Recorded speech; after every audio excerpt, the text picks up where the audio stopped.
শীতের এক রাতে তিনি সফরে বেরিয়েছেন। এক মসজিদে মাগরিব আর এশার সালাত পড়ে ভাবলেন ফজরের সালাতে এই মসজিদে পড়ে সকালবেলা বেরোবো, যেহেতু বাইরে শীত, কই আর যাবো। ব্যাগ থেকে কাঁথা বের করে হাদিস পড়তে শুরু করেছেন আর ভাবলেন হাদিস পড়তে পড়তে রাতটা কাটিয়ে দেবে।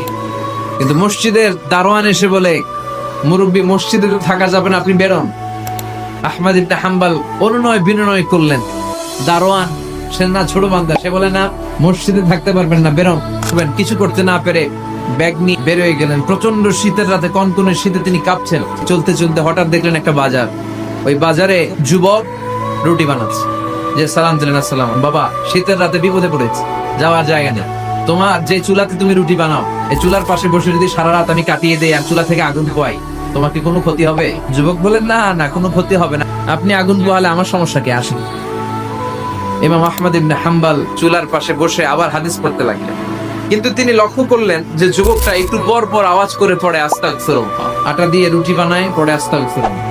রুটির খামির বানায়, পড়ে আস্তাগফিরুল্লাহ। খামির গুলো দলা বেঁধে গোল গোল করে সাজিয়ে রাখে আর কি পড়ছে আস্তাগফিরুল্লাহ আস্তাগফিরুল্লাহ। ইমাম আহমদ ইবনে হাম্বল তো অবাক, ঘটনা কি?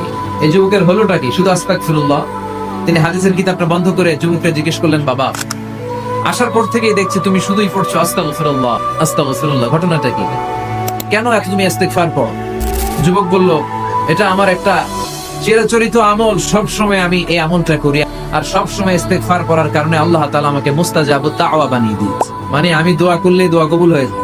এই জীবনে আমি যত দোয়া হাত তুলে করেছি, মুহূর্তের মধ্যে আমার দোয়াগুলো কবুল করে নিয়েছে কে? আল্লাহ। শুনে তো ইমাম আহমদ ইবনে হাম্বল অবাক, বলে কি, আমি জীবনে যা দোয়া করেছি আমি সব পেয়েছি, সব দোয়া কবুল হয়েছে, আমার জীবনে শুধু একটা দোয়া ছাড়া।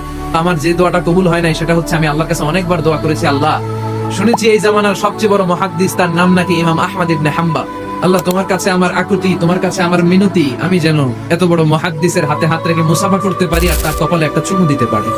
এই কথা শুনে ইমাম আহমদ ইবনে হাম্বল আবেগপ্রবণ হয়ে গেলেন, আর নিজেকে ধরে রাখতে পারলেন না, চোখের পানি ছেড়ে দিলেন। হে যুবক, আহমদ ইবনে হাম্বলের সাথে দেখা করার জন্য তোমার আহমদ ইবনে হাম্বলের দরবারে যাওয়ার দরকার নাই, তোমার এই দোয়াটা আল্লাহ কবুল করে নিয়েছে।